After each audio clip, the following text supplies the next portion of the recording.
¿Qué tal, muchachos? Buenas tardes. Espero que estén bien. El día de hoy vamos a continuar con nuestras cápsulas, con nuestras clases de amparo, como lo habíamos comentado. Y bueno, en las últimas clases vimos algunos supuestos, los supuestos de improcedencia. Espero que los hayan digerido. Y si tienen alguna duda, que hasta el momento no lo han hecho, les voy a pedir que por favor me lo comenten porque no es un tema fácil de asimilar. Se los he comentado en numerosas ocasiones. Bueno, se los comento porque el día de hoy continuaremos con los tipos de amparo. Hemos estudiado lo que es el amparo directo, sus supuestos de tramitación que están previstos en el artículo 170 de la ley de amparo, y el día de hoy vamos justamente a estudiar cuáles son los supuestos de procedencia del amparo indirecto. Estos supuestos están previstos en el artículo 107 de la ley de amparo, y recuerda que la diferencia entre el amparo directo y el amparo indirecto es que el amparo indirecto es conocido como amparo biinstancial, porque después de la resolución que emite el juzgado de distrito todavía cabe el recurso de revisión que conocerían los tribunales colegiados de circuito, y en el caso del tribunal colegiado de circuito, pues prácticamente el amparo directo, después de la resolución que emiten contra el amparo directo los tribunales colegiados de circuito, por regla general ya no hay recurso alguno, solamente cabe la revisión contra algunos actos de interpretación de derechos fundamentales, ¿ok?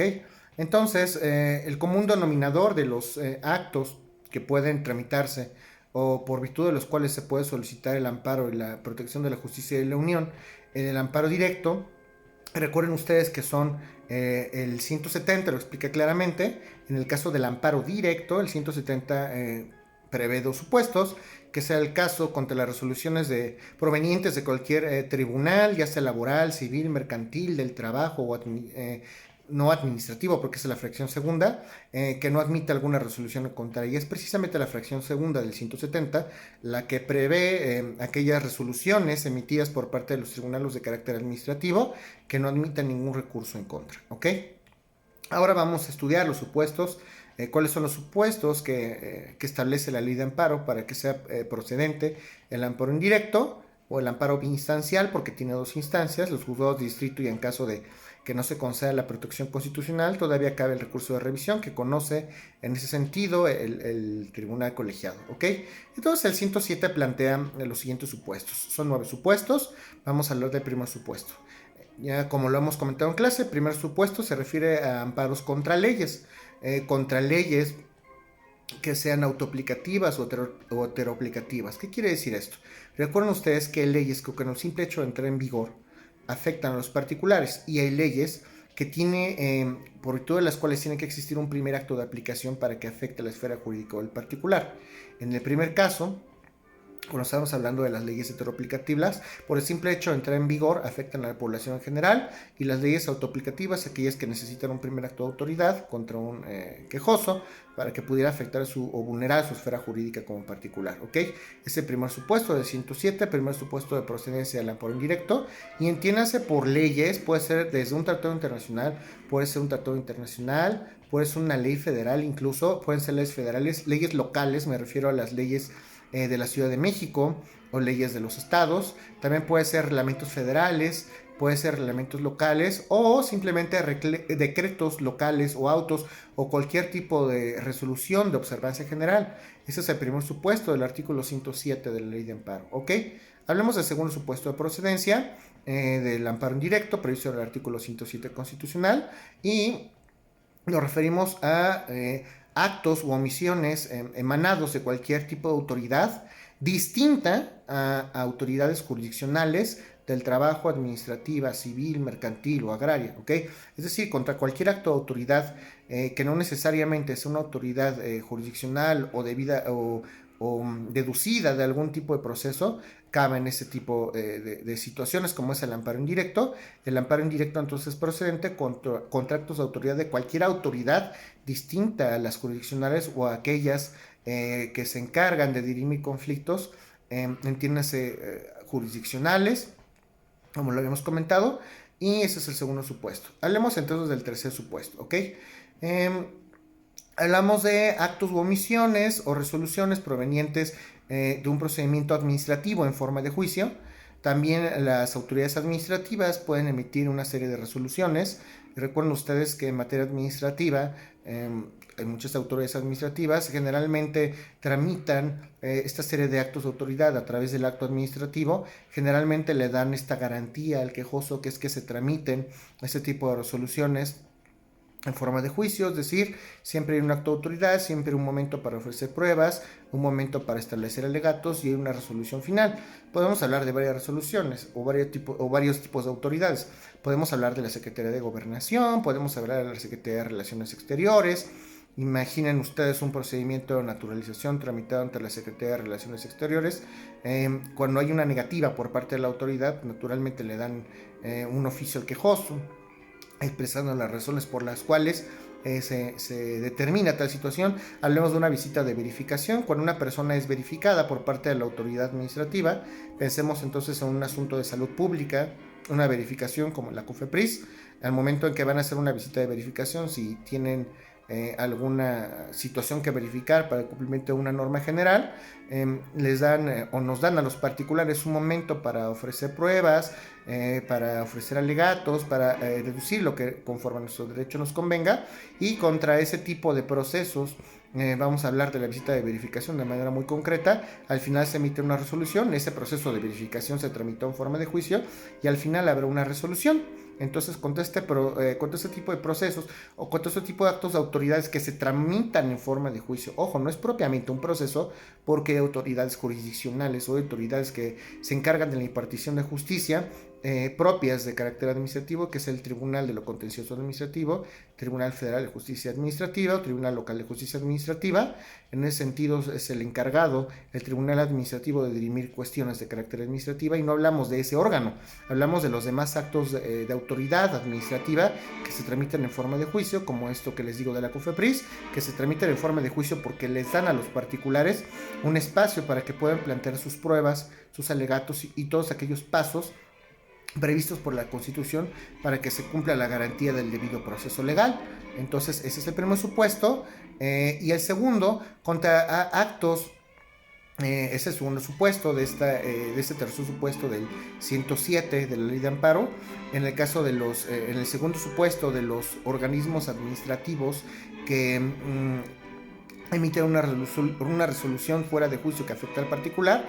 El segundo supuesto es que esta resolución debe de afectar de manera directa e inminente los derechos o las garantías esenciales del particular. Si emite una autoridad administrativa que no sea jurisdiccional, una autoridad, más bien una resolución que afecte de manera directa e inminente los derechos fundamentales de cualquier particular, es procedente el amparo indirecto. ¿Ok?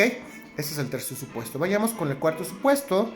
El cuarto supuesto se refiere a los actos, el amparo indirecto procedente contra actos de tribunales jurisdiccionales, administrativos o del trabajo, incluso agrarios, pero contra aquellas resoluciones emitidas por ese tipo de tribunales que sean fuera de juicio o una vez que esté el juicio concluido. Entonces el supuesto es muy concreto.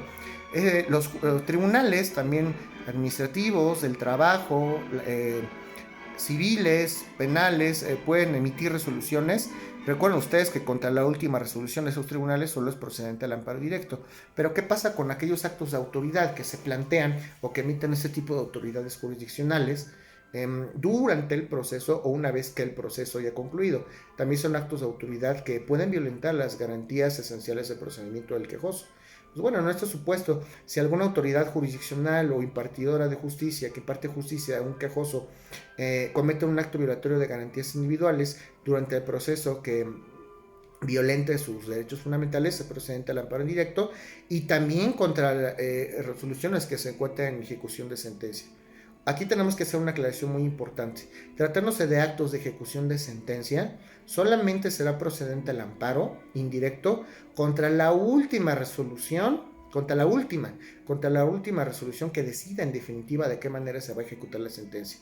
Si durante el proceso de ejecución de sentencia hubiere varias determinaciones, autos, acuerdos por parte de la autoridad contra esos decretos, contra esos autos o resoluciones, no es procedente el amparo indirecto, toda vez que puede modificarse en la última resolución que autorice en definitiva la ejecución de sentencia. Luego entonces, contra la última resolución que decida de forma definitiva, textual, cuál va a ser la situación jurídica de la persona afectada en el caso de una ejecución de sentencia, porque ya contempla en conjunto todas las actuaciones que en el pasado formaron parte o que dieron pie a esta resolución. Solo contra esa procede el amparo indirecto. Tratándose de remates, solamente va a ser procedente o solamente puede plantearse el amparo indirecto contra la resolución que decida en definitiva o que provee en definitiva la adjudicación derivada del remate o del lanzamiento de la persona cuyas garantías individuales o derechos fundamentales se están conculcando. En pocas palabras, si yo voy a plantear un amparo indirecto contra un lanzamiento, solamente es procedente contra la última resolución que ordena que la persona ajena a mí se vaya a adjudicar, se remate en definitiva o se escritura ante notario público a nombre de otra persona la propiedad de la cual yo me estoy adoliendo y de la cual me pretende lanzar. ¿Ok? Espero que aquí no haya dudas. Si tienen dudas y sienten que fue un poco rápido, por favor me lo hacen saber. ¿Ok? El siguiente supuesto se refiere a contra actos derivados de juicio de imposible reparación. A esto se refiere el quinto supuesto del artículo 107 de la Ley de Amparo, actos violatorios de garantías individuales, de derechos humanos, de derechos fundamentales, durante el proceso jurisdiccional que sean de imposible reparación, y la ley entiende como actos de imposible reparación aquellos que violentan de manera directa e inminente los derechos sustantivos previstos en la Constitución en contra de los particulares o previstos también en los tratados internacionales. ¿Ok? El siguiente supuesto es contra actos dentro o fuera de juicio que afectan a personas extrañas a juicio. ¿Qué quiere decir esto? Pensemos en un tercero que está en un juicio. Si bien es cierto, si hablamos de actos que se tramitan o se substancian durante el proceso, lo cierto es que existen dos partes, el actor, el demandado, y hablando ya propiamente durante la substanciación del amparo a través de forma o en forma de juicio, el actor o vamos a decir cualquiera de las partes, actor o demandado puede ser quejoso, y cualquier contraparte que se vea afectada por la concesión del amparo será el tercero interesado. ¿Ok?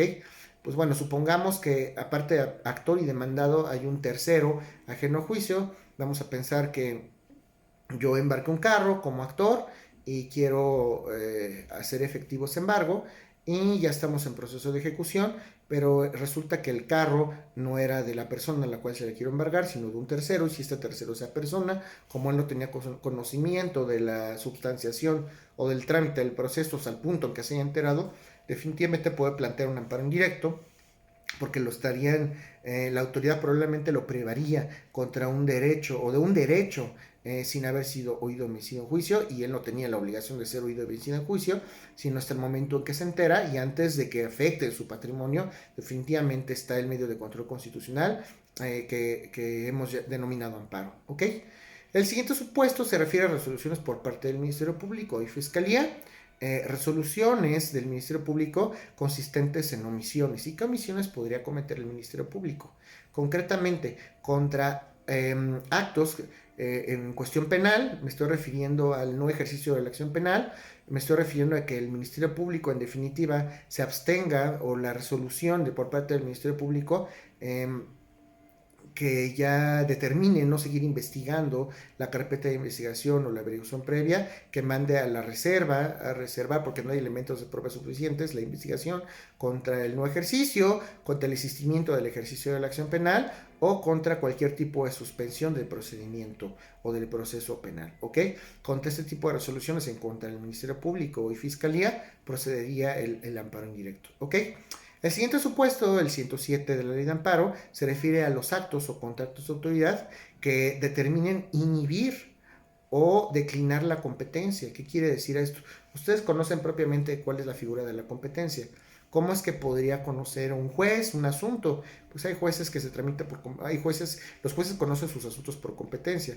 Hay jueces que conocen de lo penal, hay jueces que conocen de lo mercantil, los juzgados incluso en materia de amparo, los juzgados de distrito conocen amparo indirecto, los tribunales colegiados de circuito conocen amparo directo. Si algún juez tuviera o emitiera un acto de autoridad consistente en que no conozca un asunto porque considere que no tiene competencia, o alguna de las partes estime que no tiene competencia en autoridad jurisdiccional, y plantee una incompetencia y finalmente sea próspera esa incompetencia para que no conozca un juez, o que el propio juez diga yo me inhibo de conocer un asunto por cualquiera de las razones que establece la ley, contra ese tipo de resoluciones es procedente el amparo indirecto.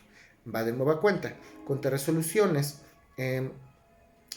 naturalmente en un proceso, vamos a hablar de naturaleza laboral, o de naturaleza civil, o de naturaleza penal o administrativo, que los jueces determinen que no pueden conocer un asunto. En ese caso hablamos de una inhibitoria, o de algún trámite o algún litigio que se haya hecho de competencia. El señor no puede, o esta autoridad jurisdiccional que resuelve o dirime conflictos, no puede conocer de este asunto toda vez que no es de su competencia.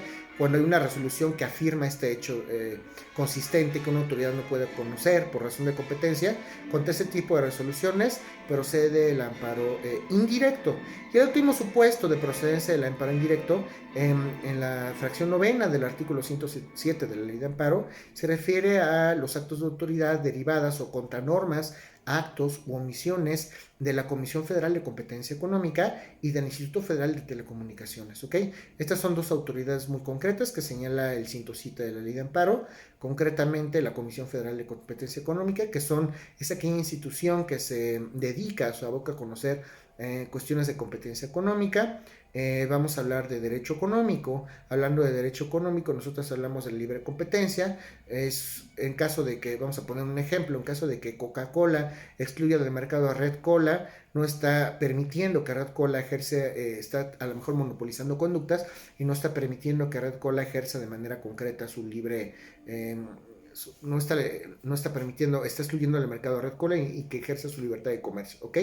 O en este caso, el Instituto Federal de Telecomunicaciones, alguna resolución derivada del Instituto Federal de Telecomunicaciones, contra ese tipo de resoluciones es procedente el amparo indirecto, pero solo contra la última resolución. En la Comisión Federal de Competencia Económica se pueden tramitar diversas cuestiones, diversos procesos, diversos trámites, pero si hablamos de un procedimiento tramitado en forma de juicio contra la última resolución que determine que un comerciante a un ente ejerció o no ejerció debidamente la competencia económica, la última resolución que determine contra esa es procedente al amparo indirecto, o alguna deducida del Instituto Federal de Telecomunicaciones, algún problema derivado de vías de comunicación, alguna violación consistente en que este instituto no permita la fluidez de las comunicaciones, o que se ha afectado en cuestiones de libertad de tránsito o de comunicación, contra la última resolución que emita el Instituto Federal de Telecomunicaciones, contra esa será procedente el amparo indirecto, ¿ok? Con esto, muchachos, terminamos y nos abocamos concretamente a todos y cada uno de los supuestos de procedencia del amparo indirecto como medio de control constitucional. Entonces, agotado este tema, por favor les pido que me planteen todas y cada una de sus dudas, por favor sean concretos. Hay muchos temas aquí que seguramente pudieran no entender, eso lo puedo sentir por las clases que hemos tenido. Por favor les pido que me hagan llegar y me transmitan todo esto, ¿ok? El día de mañana seguiremos con nuestras sesiones. Que tengan una excelente noche. Hasta luego.